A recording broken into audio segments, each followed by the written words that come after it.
Ang kwentong ito ay tungkol sa isang Pinay sa Hawaii na pinagsasaksak ng babaero niyang asawa. Sino ang Pinay na ito at ano ang dahilan bakit siya pinatay ng kanyang asawa?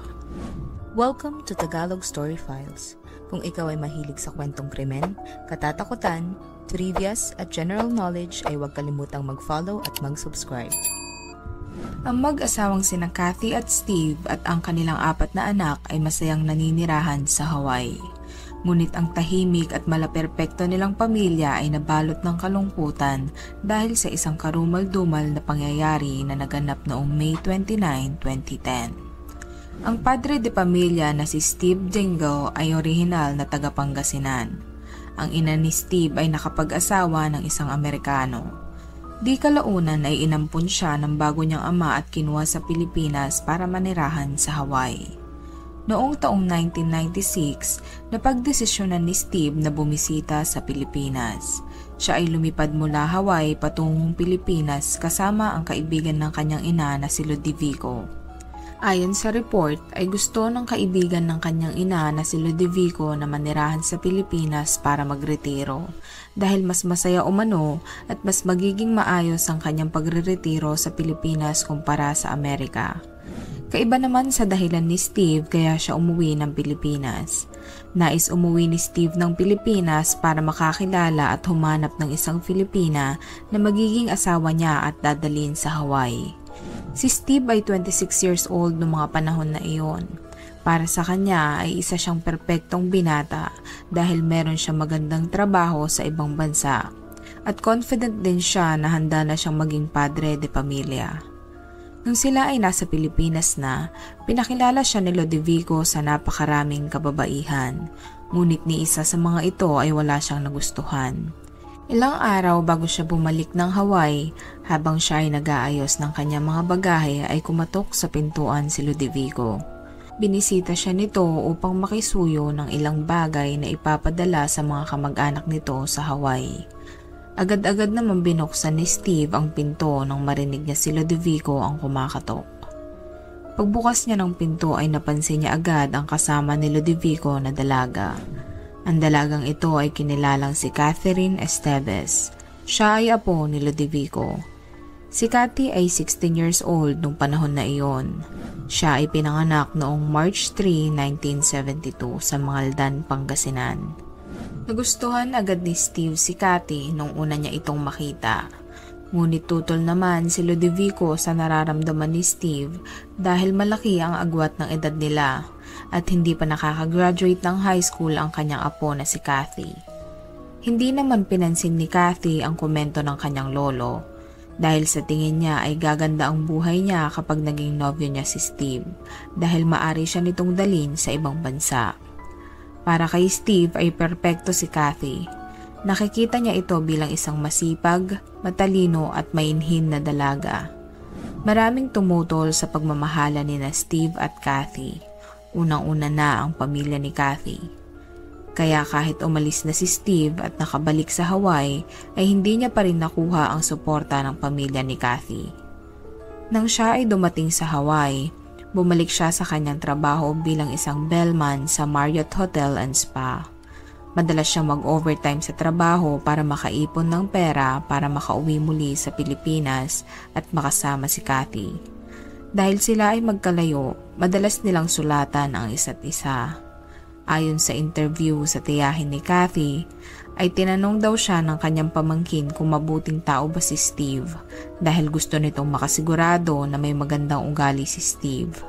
At dahil kilala ng tiyahin niya si Steve at base na rin sa pagkakakilala ng ibang tao sa binata ay sinabi nito na ito ay mabait na tao. Habang lumilipas ang panahon ay unti-unti nang nagugustuhan ng pamilya ni Cathy si Steve. Kaiba naman sa nararamdaman ng pamilya ni Steve. Ayon sa ulat ay ayaw ng pamilya ni Steve kay Cathy, lalong-lalo na raw ang kanyang ina. Ang gusto daw ng kanyang ina ay makapangasawa si Steve ng dalaga mula sa mayaman na pamilya. Ngunit hindi naging hadlang ang pagtutol ng ina ni Steve sa pagmamahalan nilang dalawa ni Cathy.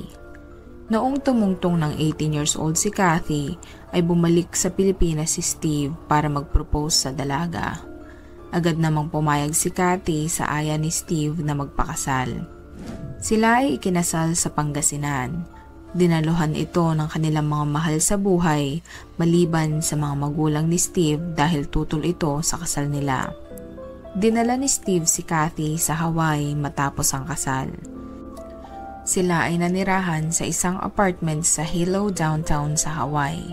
Naging masaya at tahimik ang kanilang pagsasama. Saksi ang kanilang mga kapitbahay kung paano silang magmahalan na dalawa. Makalipas ang ilang buwan, matapos ang kanilang kasal, si Cathy ay nabuntis. Pinili pa rin ni Cathy na magtrabaho kahit siya ay buntis para makatulong sa kanilang mga bayarin. Matapos manganak ni Cathy, ay lumipat sila ng bahay. Binili nila ang bahay na lilipatan nila gamit ang mga naipon nilang pera. Sa loob ng 10 taon, sila ay nagkaroon ng 4 na anak. 3 ang lalaki at 1 ang babae.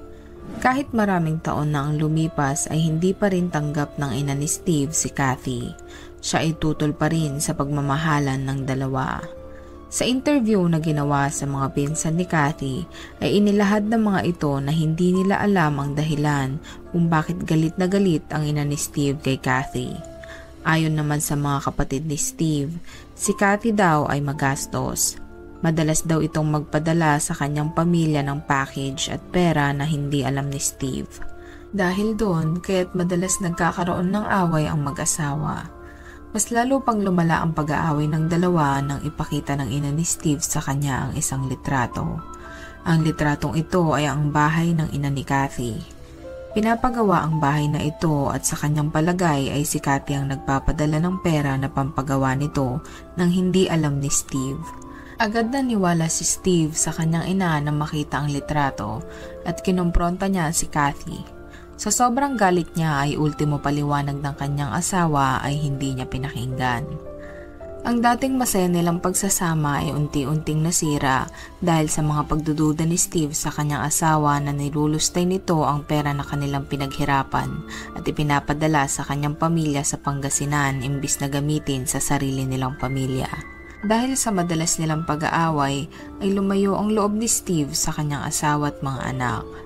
Hindi na rin ito umuwi sa kanilang bahay. Akala ni Cathy ay gusto lamang nito ng space para makapag-isip, ngunit minsan ay naabot ng buwan na hindi ito umuwi sa kanila.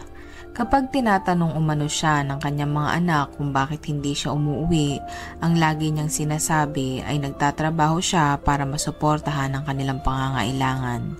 Ngunit si Cathy ay hindi kumbinsido na trabaho lang ang ginagawa nito. Dahil hirap si Cathy sa pag-aalaga ng 4 na anak, at dahil hindi na umuwi si Steve, nagdesisyon ang ina ni Cathy na pumunta sa Hawaii para tulungan ang kanyang anak. Nang isang araw ay umuwi si Steve, kinompronta siya ni Cathy. Ngunit kaparehas pa din ng mga dati niyang sagot ay nagtatrabaho umano siya para kumita. Aniya ay kumuha pa siya ng isa pang trabaho bilang taxi driver at sa kotse na din umano siya natutulog. Kahit anong paliwanag ni Steve ay hindi naniniwala si Cathy. Sa kanyang palagay ay may ibang kinalolokohan si Steve dahil tuwing umuwi umano ito sa kanilang bahay ay wala itong inuuwi na maruming damit. Ang ganong kaganapan ay paulit-ulit na nangyari. Isang araw, gumising na lamang si Cathy na tila ayaw ng magpakaasawa at ama ni Steve sa kanilang pamilya.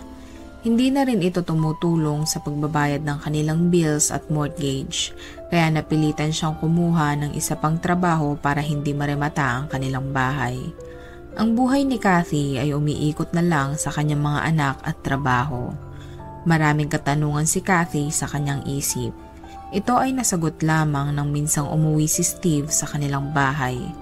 Sabay-sabay silang kumain ng hapunan at matapos iyon ay agad ding umalis si Steve. Sa pag-alis ni Steve ay hindi niya namalayan na naiwan niya ang kanyang cellphone, kaya agad-agad naman itong tinignan ni Cathy. Tinignan ni Cathy ang call history ng kanyang asawa at doon niya nakumpirma ang kanyang hinala na may ibang babaeng kinalolokohan si Steve. Galit na galit si Cathy kaya't sinugod niya si Steve sa pinagtatrabahuhan nitong hotel. Doon niya nalaman na si Steve ay pinapayagang matulog sa on-site room ng hotel. Nakumpirma niya rin na magkasama sa hotel si Steve at ang babae nito. Sa kauna-unahang pagkakataon ay nakita niya ang babae ni Steve na kinilalang si Gloria Aquino. Dahil sa sobrang galit na kanyang nararamdaman, kaya't nakipag-away si Kathy kay Gloria. Nang kumalma na si Kathy ay umuwi siya mag-isa. Akala niya ay titigil na si Steve sa pambababae matapos ang ginawa niya, ngunit hindi iyon nangyari. Isang araw, matapos mag-grocery si Kathy ay kinuha niya ang mga pinamili niya sa likod ng kotse. Habang kinukuha niya ang mga pinamili ay napansin niya ang isang tape. Kinuha niya ito at pinanood sa TV. Gulat na gulat si Kathy sa napanood niya at siya ay nandiri dahil ang tape na iyon ay naglalaman pala ng video kung saan makikitang nagtatalik sina Steve at Gloria. Sobrang galit ang naramdaman ni Kathy sa mga panahon na iyon, kaya't kinausap niya kaagad si Steve na nasa bahay nila sa mga panahon na iyon. Ngunit imbes na humingi ng tawad si Steve, ay nagalit pa ito at sinaktan si Kathy. Ang pananakit ni Steve kay Kathy ay nasaksihan ng isa nilang anak, kaya umalis na lang si Steve sa kanilang bahay. Ang pamilya ni Kathy ay sobrang nag-alala sa seguridad niya. Payo nila kay Kathy ay mag-file na ng divorce at humingi na lang ng child support at alimony. Ngunit kahit anong payo nila ay ayaw makipaghiwalay ni Kathy kay Steve. Ayon sa isang interview, sinabi umano ni Kathy na hindi siya naniniwala sa divorce. Hindi naman naapektuhan ang trabaho ni Steve sa nangyari dahil tila madalas na sa hotel nila na may nasasangkot sa cheating issue. Sa takot ni Steve na baka saktan ni Kathy si Gloria ay nag-file siya ng divorce noong taong 2004. Ang kagustuhan ni Steve na makipaghiwalay kay Kathy ay hindi niya tinanggihan. Agad-agad siyang pumirma sa divorce paper ni Steve dahil napagtanto niya na 10 taon na siyang mag-isang nagtataguyod sa kanyang mga anak na para bang siya ay isang single mom. Inaakala ni Steve na simple lang ang pagpa-file ng divorce sa Hawaii, ngunit hindi niya alam na marami itong kondisyon. Habang gumugulong ang divorce nila ay iprinisinta kay Steve ang mga dapat niyang gawin kapag natapos at na-approve na ang divorce nila. Nang marinig niya ang mga iyon ay tila nagbago ang isip niya. Nakasaad sa divorce paper na kailangan niya magbigay ng buwanang child support para sa mga bata at mapupunta rin kila Kathy ang bahay na naipundar nila. Maari ding humingi si Kathy ng alimony kay Steve kung gugustuhin niya. Sa dami ng kanya magiging bayarin matapos ang divorce ay inurong niya ang divorce sa takot niya na siya ay maghihirap. Kaya't noong 2007 ay iniurong niya ang divorce at humingi ng pangalawang pagkakataon kay Kathy. Tinanggap naman ni Kathy ang paghingi ni Steve ng pangalawang pagkakataon. Ngunit hindi rin nagtagal ay bumalik sa pambababae si Steve. Bumalik siya sa dati niyang gawin na aalis ng halos ilang buwan at uuwi lamang ng isang araw sa kanyang pamilya. Sa paglipas ng panahon ay iba't ibang babae ang pinapatulan ni Steve. Ang mga pangyayaring iyon ay tila hindi na pinag-aaksayahan ng oras ni Kathy. Hanggang sa isang araw, nang umuwi si Steve sa kanilang bahay, ay narinig niya si Kathy na may sinasabihan ng I love you sa telepono. Agad-agad nagalit si Steve at naghinala na may kinalolokohang lalaki si Kathy. Hindi man lang tinanong ni Steve si Kathy sa mga narinig niya, kundi ay inakusahan niya agad ito na nanlalalaki. Dahil sa nangyari ay biglang napagtanto ni Steve na mahal niya si Kathy at ayaw niya na may kahati sa atensyon at pagmamahal nito. Gumawa si Steve ng paraan para makumpirma ang kanyang mga narinig. Pumunta siya sa eskwelahan ng isa niyang anak at kinausap ito. Ngunit nabigo siyang makakuha ng kahit anong impormasyon dahil malayo ang loob sa kanya ng kanyang mga anak. Kinontak din ni Steve ang pinsan niya na katrabaho ni Kathy para tanungin at kumuha ng impormasyon. Noong May 29, 2010 ay nakatanggap siya ng tawag mula sa kanyang pinsan. Sinabi nito na nakita niyang may kausap na lalaki si Kathy. Nang marinig niya iyon ay nabalot siya ng galit. Nakiusap siya sa kanyang pinsan na sunduin siya at dalhin kung saan niya nakita si Kathy. Ngunit pagdating nila sa lugar ay wala na doon si Kathy. Sa kaparehas ng araw na iyon, naganap ang isang karumal-dumal na krimen. Kumalat ang balita na dinala si Kathy sa ospital dahil ito ay pinagtatagtad ng saksak. Nang madala sa ospital si Kathy, ay nagawa pa siyang operahan ng mga doktor. Ngunit di kalaunan ay bumigay din ang kanyang katawan sa sobrang dami ng saksak na kanyang tinamo. Noong May 20, 2010, alauna ng madaling araw, si Kathy ay dineklarang pumanaw na. Ang karumal-dumal na pagpatay kay Kathy ay kinagulat ng kanyang pamilya at mga Filipino citizen sa Hawaii. Gusto nilang malaman ang dahilan kung bakit pinatay si Kathy, kaya't nakiusap sila sa mga otoridad na imbestigahan agad ang nangyari. Sa kaparehas na araw na sinugod si Kathy sa ospital, ay nandun din pala si Steve. Siya ay ginagamot sa mga sugat na natamo, kaya inakala ng pamilya nila na iisa lang ang taong nanakit sa dalawa. Lahat ng mga katanungan tungkol sa krimen na naganap ay nasagot lamang matapos ma-interview ang pinsan ni Steve na kinilalang si AJ. Ayon sa kanyang pinsan, matapos ang ilang oras nilang paghahanap kay Kathy ay natagpuan nilang sasakyan nito na nakapark malapit sa Kamehameha Avenue sa Hilo Bayfront bandang 5 p.m. Agad daw bumaba ng sasakyan si Steve at sinabihan ng kanyang pinsan na umalis na sa lugar. Pumasok daw si Steve sa sasakyan ni Kathy at ilang segundo lang ay nakita niya si Kathy na tumatakbo papalabas ng sasakyan. Sa bilis ng pangyayari ay hindi raw agad na pagtanto ng kanyang pinsan kung bakit tumatakbo si Kathy. Hanggang sa mapansin niya na lang na may hawak palang kutsilyo si Steve kaya pala takot na takot si Kathy na tumatakbo. Ang mga tao naman na naghihintay ng sunset sa Bayfront ay gulat na gulat sa nangyaring pananaksak ni Steve kay Kathy. Nagtamo si Kathy ng napakaraming saksak at habang hinahabol siya ni Steve ay nasaksak muli siya ng 2 pang beses. Ang mga kalalakihan naman sa Bayfront ay agad sinaklolohan si Kathy nang makita nila na sinasaksak ito. Ang isa sa kanila ay kumuha ng baseball bat sa loob ng kanyang sasakyan at pinagahampas si Steve para mapatigil. Dahil doon ay nakatakbong muli si Kathy. Ngunit ang galit na si Steve ay tila hindi ininda ang mga hampas sa kanya at tumayong muli para habulin si Kathy. Napatigil lamang si Steve sa paghabol kay Kathy nang banggain ito ng isang kotse.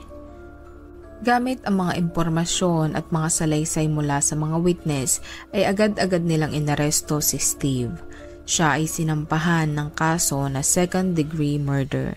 Hindi rin siya nakapagpiyansa dahil sa laki ng hinihingi ng judge na piyansa na nagkakahalagang $1 million o kung i-convert sa Philippine peso ito ay nagkakahalaga ng 56.2 million.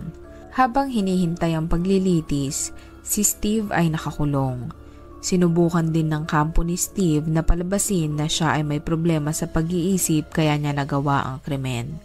Kaya't dumaan ito sa psychiatric evaluation. Sa dami ng psychiatric evaluation na ginawa kay Steve, ay napagkasundoan ng mga eksperto na si Steve ay nasa tamang katinuan. Ang prosekusyon ay sinabi sa mga reporter na handa silang makipaglaban sa korte dahil matibay ang mga ebidensya nila na magpapatunay na pinagplanuhan ni Steve ang pagpatay kay Kathy. Ayon sa kanila ay nahagip sa CCTV si Steve na bumibili ng kutsilyo bago makipagkita sa kanyang pinsan para hanapin si Kathy.